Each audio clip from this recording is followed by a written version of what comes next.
Hello friends, विद्यार्थी classes math plus में आपका स्वागत है।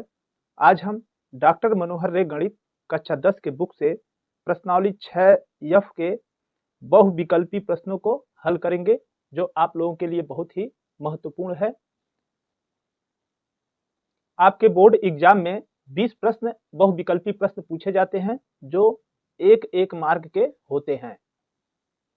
तो चलिए हम स्टार्ट करते हैं प्रश्नावली 6 एफ के बहुविकल्पी प्रश्न संख्या 1 से, जिसमें दिया है पहला प्रश्न, समद्विबाहु त्रिभुज की तीनों भुजाओं के मध्य बिंदुओं को मिलाने से बना त्रिभुज होता है। इसमें 4 ऑप्शन दिया है।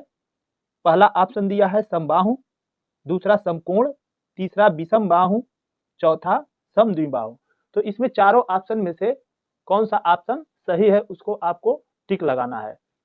तो चलिए हम ये प्रश्न संख्या 1 स्टार्ट करते हैं। इसमें कह रहा है एक समद्विबाहु त्रिभुज है। समद्विबाहु त्रिभुज के बारे में आप लोग जानते हैं, हम यहाँ पर चित्र के माध्यम से समझते हैं। एक समद्विबाहु त्रिभुज हम बना लेते हैं इस प्रकार से। समद्विबाहु त्रिभुज की दो भुजा परस्पर बराबर होती है, इसे हम ए बी सी मानते हैं। इसमें हम मान लेते हैं ये भुजा ए बी जो है ए सी के बराबर है। ये भुजा जो है ए सी के बराबर है। इसमें तीनों भुजा का मध्य बिंदु हम बना लेते हैं। ये ए बी का मध्य बिंदु, इसे हम डी मान लेते हैं, और ये बी सी का मध्य बिंदु ई मान लेते हैं, और ये ए सी का मध्य बिंदु हम एफ मान लेते हैं। तो कह रहा है ये जो त्रिभुज बनेगा इस तीनों बिंदुओं को मिलाने पर, ये जो त्रिभुज बनेगा डी ई एफ, यह कौन सा त्रिभुज बनेगा, उसको हमें इस चारों ऑप्शन में से टिक लगाना है। तो चलिए हम इसको हल करते हैं। सबसे पहले लिख लेते हैं दिया है। बिल्कुल हम इस प्रश्न को डिटेल में बताएंगे आप लोगों को। इसमें दिया क्या है, त्रिभुज ए बी सी समद्विबाहु है। ये जो त्रिभुज ए बी सी है यह समद्विबाहु है, और ये जो बिंदु डी ई एफ, बिंदु डी ई तथा एफ जो है भुजा ए बी बी सी तथा ए सी का मध्य बिंदु है। अब हमें ज्ञात करना है, इसमें ज्ञात करना है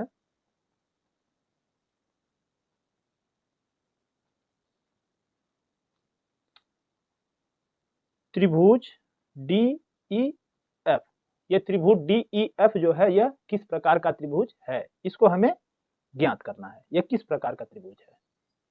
अब इसको हम हल करेंगे। आपको बोर्ड एग्जाम में इतना बड़ा प्रश्न को हल करने की जरूरत नहीं है, क्योंकि केवल हमें इसमें दिए हुए ऑप्शन में सही विकल्प को टिक लगाना है। ये तो मैं आपको समझाने के लिए डिटेल में बता रहा हूं। तो यहां पर हम मानते हैं, माना ए बी बराबर ए सी बराबर 2a। इसमें जो ये त्रिभुज ए बी सी में है, ये ए बी जो है इस भुजा की लंबाई भी 2a है, और इसमें 2a जो है इस ए सी की लंबाई भी है, क्योंकि समद्विबाहु त्रिभुज की दो भुजा समान होती है। और ये बी सी बराबर हम मान लेते हैं 2b। इस बी सी को हम मान लेते हैं 2b मान लेते हैं। अब यहां पर देखिए इस त्रिभुज ए बी सी में, त्रिभुज ए बी सी में यहां पर ये जो है एफ और ई, ए सी और बी सी का मध्य बिंदु है। यहां पर लिखेंगे बिंदु ई बी सी और एफ ए सी का मध्य बिंदु है। ये इस प्रश्न में दिया है। तो मध्य बिंदु प्रमेय से अगर किसी त्रिभुज की दो भुजा के मध्य बिंदु को मिलाया जाए तो वह तीसरी भुजा की आधी होती है। तो ये ई एफ जो है इस ए बी का आधा होगा। इसलिए हमें अब लिख सकते हैं ई एफ बराबर हाफ ए बी। तो ये हाफ ए बी यानी हाफ ए बी के जगह हम क्या लिखेंगे 2a। तो ये 2a होगा, 2 से 2 कटेगा तो बराबर क्या मिलेगा a। अब ई एफ जो हो गया हमारा मिल गया a। पुनः इसी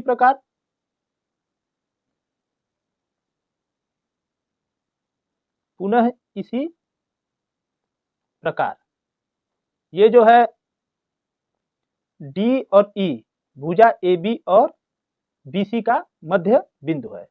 तो इसी प्रकार ये डी ई जो होगा डी ई बराबर हाफ ए सी होगा। तो यहाँ पर हाफ ए सी के जगह पर हम क्या लिखेंगे ये 2a जो हम माने हैं उसी को लिखेंगे। 2 से 2 काटेंगे तो यहाँ पर a हमें प्राप्त हो जाएगा, यानी डी ई भी हमें क्या मिल गया a मिल गया। अब इसी प्रकार ये डी एफ हम जब निकालेंगे तो ये डी एफ जो होगा बी सी का आधा होगा। तो यहाँ लिखेंगे डी एफ बराबर हाफ बी सी। तो ये हाफ बी सी के जगह पर हम क्या लिखेंगे ये 2b। तो ये 2b हो गया, 2 से 2 कट गया बराबर ये मिला b। तो यहाँ पर हम देखते हैं इसमें ई एफ जो है a मिला, ये ई एफ जो है ये भुजा हमें a मिला। और यहाँ पर डी ई जो है ये भुजा भी हमें क्या मिल गया a। और यहाँ पर डी एफ जो है ये भुजा क्या मिल गया हमें b। तो इस त्रिभुज डी ई एफ में यहाँ पे लिखें त्रिभुज डी ई एफ में डी ई बराबर ई एफ, इसमें दो भुजा आपस में बराबर हो गई। तो इसलिए ये त्रिभुज डी ई एफ जो है समद्विबाहु त्रिभुज है। तो यहाँ लिखेंगे इसलिए त्रिभुज डी ई एफ समद्विबाहु त्रिभुज है। तो इस प्रकार इस प्रश्न में ऑप्शन नंबर 4 जो है समद्विबाहु त्रिभुज सही है। परीक्षा में आप लोगों को इतना बड़ा प्रश्न को हल नहीं करना है, छोटा सा हल करके टिक लगा देना है। अब हम इसके दूसरे प्रश्न पर आते हैं जिसमें दिया है दो समरूप त्रिभुजों का क्षेत्रफल 32 वर्ग सेमी और 48 वर्ग सेमी है।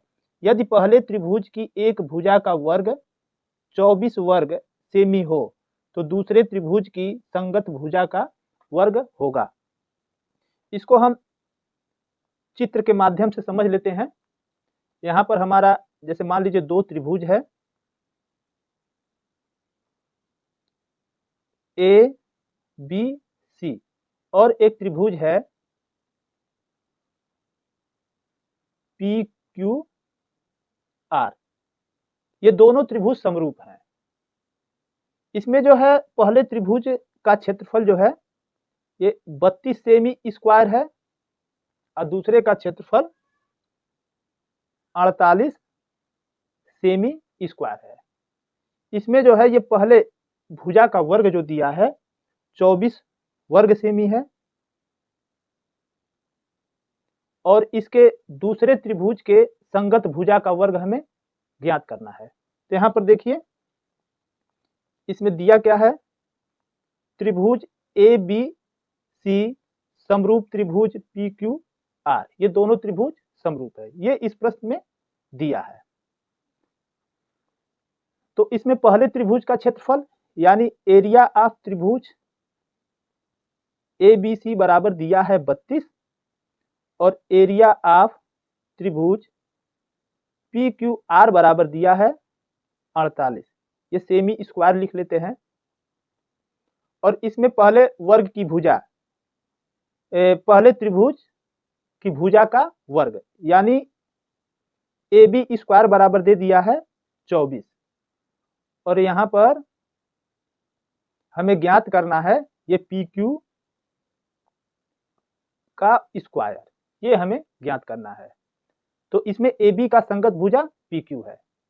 आपको एक प्रमेय ज्ञात होगा कि यदि दो त्रिभुज समरूप होते हैं तो उनके क्षेत्रफलों का अनुपात उनके किन्हीं एक संगत भुजा के वर्ग के अनुपात के बराबर होता है। तो ये दोनों त्रिभुज समरूप हैं, तो हम यहाँ पर लिख सकते हैं एरिया ऑफ त्रिभुज ए बी सी बटे एरिया ऑफ त्रिभुज पी क्यू आर बराबर, इसमें ए बी पर स्क्वायर बटे पी क्यू पर स्क्वायर। अब यहाँ पर area of A B C हमारा कितना है 32 है, और area of P Q R कितना है 48 है। तो यहाँ पर हम लिखेंगे 32 बटे 48 बराबर ए बी स्क्वायर के जगह पे क्या लिखेंगे 24। तो यहाँ पर 24 लिख लेते हैं और बटे पी क्यू स्क्वायर। अब इसमें क्या करें हम, ये पी क्यू स्क्वायर का गुणा हम 32 में करेंगे, तो 32 गुणे पी क्यू स्क्वायर बराबर ये 48 का गुणा हम 24 में करेंगे, तो यहाँ पर पी क्यू स्क्वायर बराबर 48 गुणे 24 बटे 32। तो यहाँ पे काट देते हैं 16 दूना 32 और 16 तिया 48, और 2 से काट देते हैं 24 को 12 बार में। तो यहाँ पर पी क्यू स्क्वायर बराबर हो जाएगा 12 तिया 36। तो ये 36 है सेमी स्क्वायर, ये हमारा आंसर हो जाएगा। यानी इसके त्रिभुज के संगत भुजा का वर्ग जो होगा वो 36 सेमी स्क्वायर होगा। तो इस प्रश्न में ऑप्शन नंबर 3 जो है 36 वर्ग सेमी सही होगा।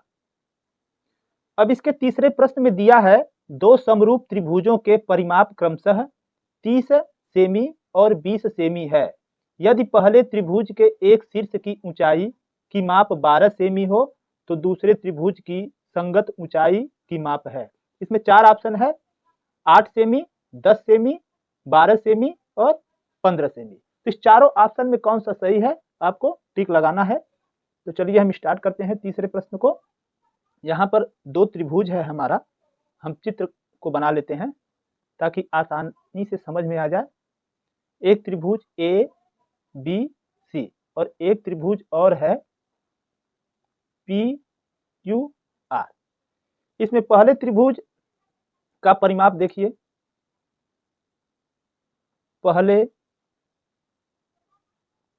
त्रिभुज का परिमाप दिया है 30 सेमी और दूसरे त्रिभुज का परिमाप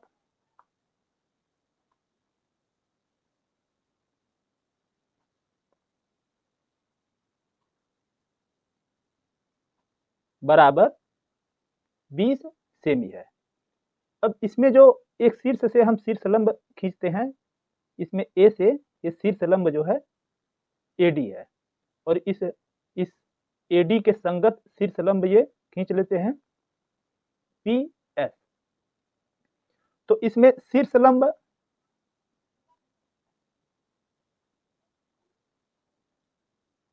एडी बराबर दिया है 12 सेमी। अब हमें ज्ञात क्या करना है, संगत शीर्ष लंब पी एस का मान। यहां पे हमें ज्ञात करना है संगत शीर्ष लंब पी एस का मान हमें ज्ञात करना है। अब यहां पर चूंकि दोनों त्रिभुज समरूप है, चूंकि दोनों त्रिभुज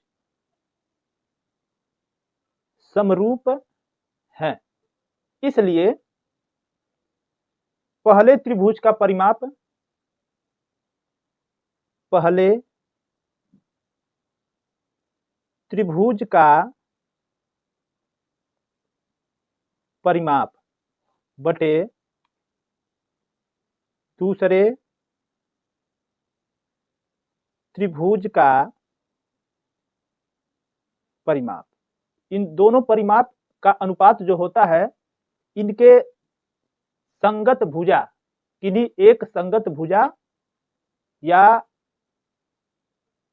एक शीर्ष लंब के संगत शीर्ष लंब के अनुपात के बराबर होता है।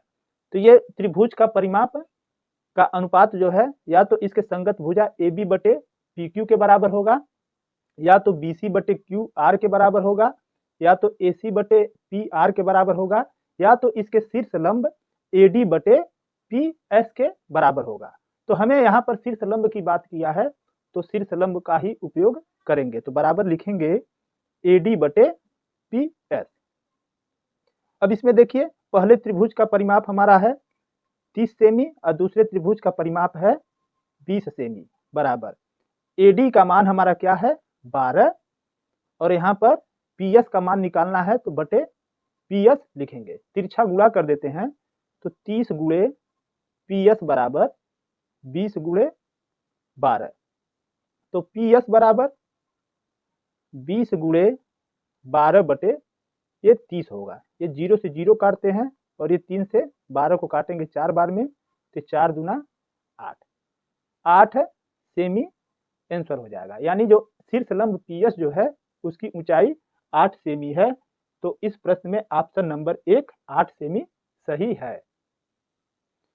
इसके चौथे प्रश्न में दिया है, यदि एक समकोण त्रिभुज ABC में कोण C बराबर 90 अंश, AC बराबर 3 सेमी और BC बराबर 4 सेमी है, तो C से जाने वाली माध्यिका की माप है। इसमें 4 ऑप्शन है, 2.5 सेमी, 3 सेमी, 3.5 सेमी और 4 सेमी। तो चारों ऑप्शन में कौन सा सही है, इसको आपको बताना है। तो यहाँ पर चौथे प्रश्न के लिए हम चित्र बनाते हैं ताकि अच्छी तरीके से समझ में आ जाए। एक समकोण त्रिभुज है हमारा, इस प्रकार समकोण त्रिभुज है,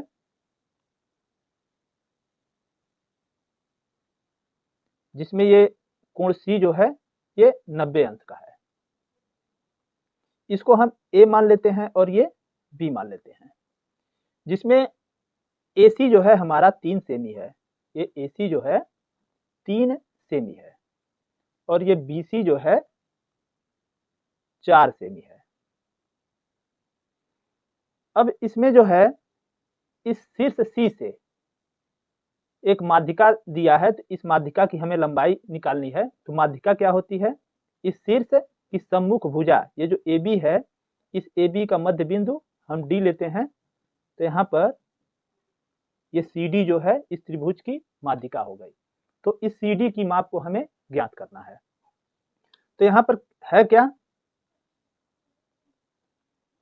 समकोण त्रिभुज ABC में कोण C बराबर क्या है 90 अंश है, और ये BC बराबर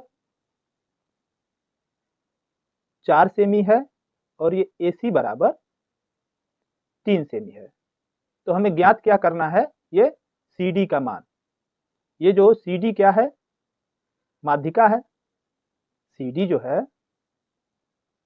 माध्यिका है, तो इसी का हमें क्या करना है, मान ज्ञात करना है, ये कितनी लंबी है। तो सबसे पहले हम समकोण त्रिभुज ACB में हम पाइथागोरस प्रमेय से इसके कर्ण को निकालेंगे। यहाँ पर पाइथागोरस का प्रमेय होता है, ये कर्ण पर वर्ग बराबर आधार पर वर्ग प्लस लंब पर वर्ग। तो हम यहाँ पर लिखेंगे AB स्क्वायर बराबर BC square plus AC square. तो यहाँ पर BC के जगह पर हम क्या लिखेंगे, 4 का स्क्वायर प्लस AC के जगह पर 3 का स्क्वायर। तो 4 का स्क्वायर 16 प्लस 3 का स्क्वायर 9, यानी AB स्क्वायर बराबर होगा 16 9 25। तो यहाँ पर हम AB का मान निकालेंगे, तो AB बराबर ये 25 का वर्गमूल निकलेगा, तो ये 5 हो जाएगा। अब यहाँ पर ये AB जो है ये हमारा 5 सेमी प्राप्त हो गया। अब यहाँ पर देखते हैं इस समकोण त्रिभुज ACB में ये CD जो है माध्यिका है, और ये D जो है ये AB का मध्य बिंदु है। तो एक प्रमेय है हमारा, किसी समकोण त्रिभुज में समकोण बनाने वाली शीर्ष को अगर कर्ण के मध्य बिंदु से मिलाई जाए, तो ये माध्यिका जो होता है इस कर्ण की आधी होती है। तो यहाँ पर लिखेंगे ये CD बराबर ये हाफ AB होगा। तो ये CD बराबर हाफ AB के जगह पर हम लिखेंगे 5। तो ये 2 से 5 को काटेंगे तो 2.5 बार में कटेगा, यानी ये CD की माप जो है 2.5 सेमी आंसर होगा। तो इस प्रकार इस प्रश्न में ऑप्शन नंबर 1 2.5 सेमी सही है। अब हम इसके 5वें प्रश्न पर आ जाते हैं, जिसमें दिया है चित्र में त्रिभुज PQR के कोण QPR का अर्धक PL आधार QR से बिंदु L पर मिलता है। यदि PQ बराबर 3 सेमी तथा PR बराबर 5 सेमी हो तो QL संबंधे LR होगा। यहाँ पर चित्र दिया है, इसमें जो चित्र में जो PL है वो कोण QPR का अर्धक है, और ये PQ बराबर जो है ये 3 सेमी है और PR बराबर 5 सेमी। तो इसे हम हल करते हैं। ये प्रश्न संख्या 5, ये चित्र है, ये त्रिभुज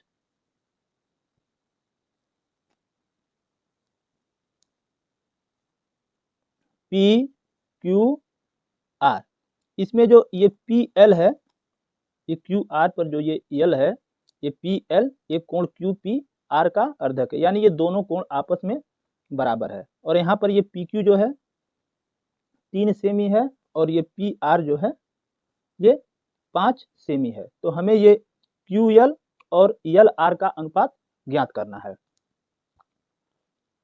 यहाँ पर लिखें त्रिभुज PQR में PL कोण QPR का अर्धक है। जब किसी त्रिभुज में इस प्रकार से अर्धक दिया हो एक कोण का, तो ये दोनों त्रिभुज समरूप होते हैं, यानी ये PQL और PRL ये दोनों आपस में समरूप होंगे। तो इसलिए त्रिभुज PQL समरूप त्रिभुज PRL ये दोनों त्रिभुज समरूप होंगे। तो जब ये समरूप होंगे तो इसलिए इसके संगत भुजा जो होता है अनुपातिक होता है। तो यहाँ पर QL का संगत LR है, तो यहाँ पे लिखेंगे इसलिए QL बटे LR बराबर ये PQ जो होगा ये PR का संगत होगा। यहाँ पर लिखेंगे PQ बटे PR। तो ये QL बटे LR बराबर PQ के जगह पर हम लिखेंगे 3 और बटे PR के जगह पर 5। तो इसे हम लिख सकते हैं QL संबंधे LR बराबर 3 संबंधे 5, ये आंसर हो जाएगा। तो इस प्रकार इस प्रश्न में ऑप्शन नंबर 1 3 संबंधे 5 सही है। प्रश्न 6 में दिया है त्रिभुज ABC और त्रिभुज AEF समरूप त्रिभुज हैं, तो कोण AEF बराबर होगा। यहाँ पर ये चित्र दिया है, इसमें 4 ऑप्शन है। पहला कोण BAF, कोण ABC और कोण BCA और कोण CAB। तो ये चारों ऑप्शन में कौन सा सही होगा? तो ये जो है हमारा 6वां प्रश्न। ये चित्र है इस प्रकार से, इसमें 2 त्रिभुज है,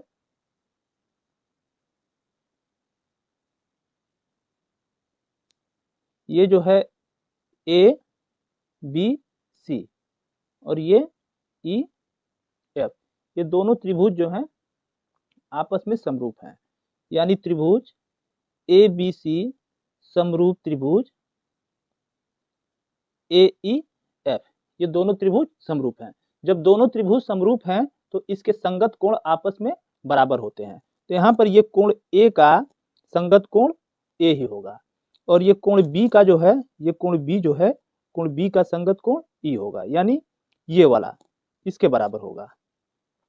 तो हमें इसमें कोण AEF के बारे में कह रहा है, तो ये कोण AEF जो होगा कोण ABC के बराबर होगा। तो लिखेंगे इसलिए कोण AEF बराबर कोण ABC सी।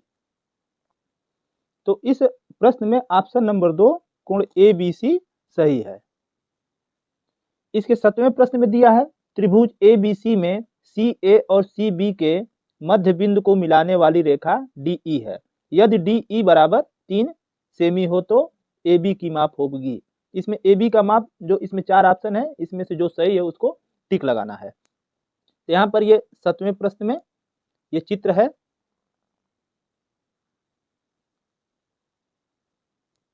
ये त्रिभुज ए बी सी है और ये ए सी का मध्य बिंदु जो है डी है और ये बी सी का मध्य बिंदु ई है। ये जो डी ई है ये हमारी रेखा है। तो इस रेखा डी ई की जो माप है 3 सेमी है। तो हमें ए बी की माप ज्ञात करना है। तो यहाँ पे लिखेंगे त्रिभुज ए बी सी में ए सी तथा बी सी का मध्य बिंदु डी और ई है। तो इसलिए आप लोगों को प्रमेय ज्ञात होगा कि यदि किसी त्रिभुज में दो भुजा के मध्य बिंदु को मिलाने वाली रेखा जो होता है तीसरी भुजा की आधी होती है। तो इसलिए जो रेखा डी ई है यह ए बी की आधी होगी। तो हम लिखेंगे डी ई बराबर हाफ ए बी। तो यहाँ पर डी ई के जगह पे हम 3 लिखेंगे बराबर हाफ ए बी। तो यहाँ पर 2 का गुणा यदि 3 में करें तो ये ए बी बराबर 6 सेमी। ये हमारा आंसर होगा। तो इस प्रकार इस प्रश्न संख्या 7 में ऑप्शन नंबर 3 6 सेमी सही है। अब इसके 8वें प्रश्न पर आते हैं। दो समरूप त्रिभुजों के परिमाप क्रमशः 40 सेमी और 50 सेमी है। पहले और दूसरे त्रिभुज के क्षेत्रफलों का अनुपात है। इसमें ऑप्शन दिया है 4 संबंधी 5, 5 संबंधी 4, 25 संबंधी 16 और 16 संबंधी 25। इसमें चित्र नहीं दिया है तो चित्र को हम बनाएंगे। ये प्रश्न संख्या 8 में एक त्रिभुज हम बना लेते हैं ए बी सी और दूसरा त्रिभुज बना लेते हैं हम पी क्यू आर। इसमें पहले त्रिभुज का परिमाप जो है वो हमारा 40 सेमी है और दूसरे त्रिभुज का परिमाप 50 सेमी है। तो हमें दोनों त्रिभुज के क्षेत्रफलों का अनुपात ज्ञात करना है।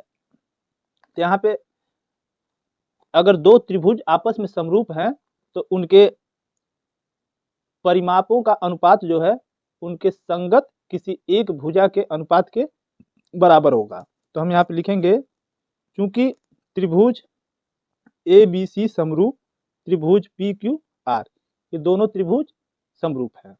तो यहाँ पर त्रिभुज ए बी सी का परिमाप बटे त्रिभुज पी क्यू आर का परिमाप बराबर।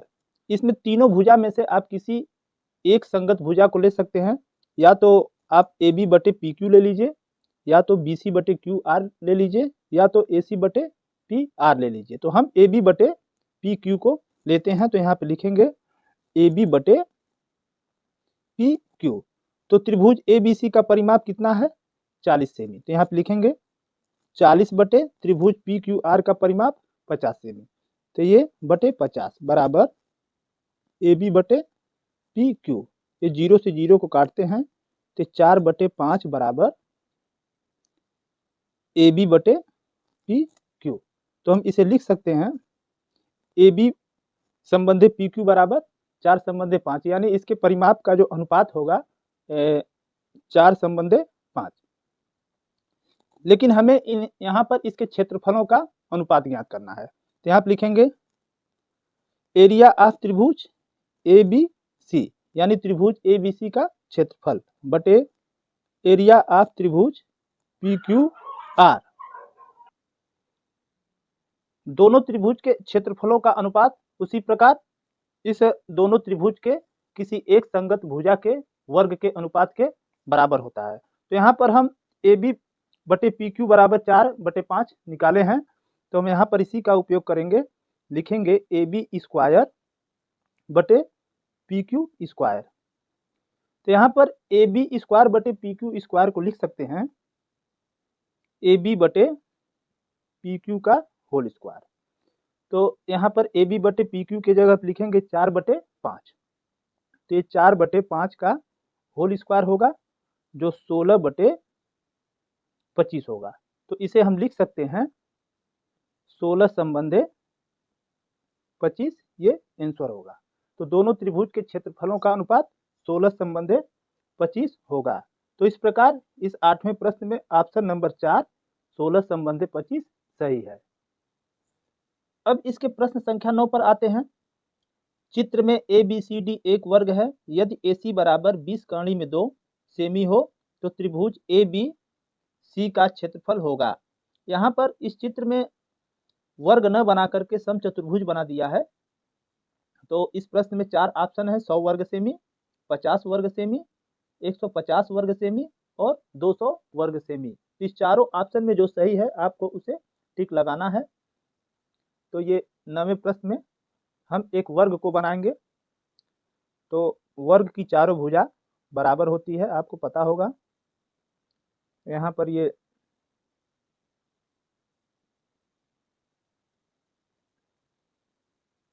ए बी सी डी ये एक वर्ग है। ये बी डी और ए सी विकर्ण है। ये इसका प्रतिच्छेद बिंदु हम ओ मानते हैं। तो यहाँ पर ए सी जो है हमारा 20 कर्ण में 2 है। ये जो ए सी का मान है ये 20 कर्ण में 2 सेमी है। तो हमें ये त्रिभुज ए बी सी का क्षेत्रफल ज्ञात करना है। तो यहाँ पे लिखते हैं ए बी सी डी एक वर्ग है। यहाँ पर विकर्ण ए सी बराबर 20 कर्ण में 2 सेमी। तो जब विकर्ण ए सी बराबर 20 कर्ण में 2 सेमी है तो इसका विकर्ण बी डी जो होगा वो भी 20 कर्ण में 2 सेमी होगा, क्योंकि वर्ग के विकर्ण जो होते हैं आपस में बराबर होते हैं। तो लिखेंगे इसलिए बी डी बराबर 20 कर्ण में 2 सेमी।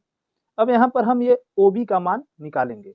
तो ओ बी बराबर क्या होगा, ये ओ बी जो है इस बी डी का आधा होगा, क्योंकि वर्ग के विकर्ण जो होते हैं एक दूसरे को आपस में समद्विभाजित करते हैं। यहाँ पर ये ओ डी जो है ओ बी के बराबर होगा। तो हम यहाँ पर लिख सकते हैं ओ बी बराबर हाफ बी डी। तो यहाँ पर हाफ करेंगे, बी डी के जगह पे 20 कर्ण में 2। तो यहाँ पर 2 से 20 को काटेंगे ये 10 बार में, यानी ये हमें प्राप्त होगा 10 कर्ण में 2 सेमी। अब यहाँ पर त्रिभुज ए बी सी का क्षेत्रफल हमें निकालना है। तो आप लिखेंगे त्रिभुज ए बी सी का क्षेत्रफल। इसका फार्मूला आपको याद होगा त्रिभुज के क्षेत्रफल का, 1/2 गुणे आधार गुणे ऊंचाई।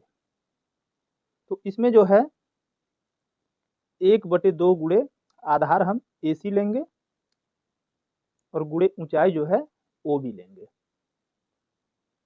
तो ये 1/2 गुणे ए सी के जगह पर 20 कर्ण में 2 और गुणे ओ बी के जगह पर 10 कर्ण में 2। तो ये जो है 2 से हम 10 को काटते हैं 5 बार में।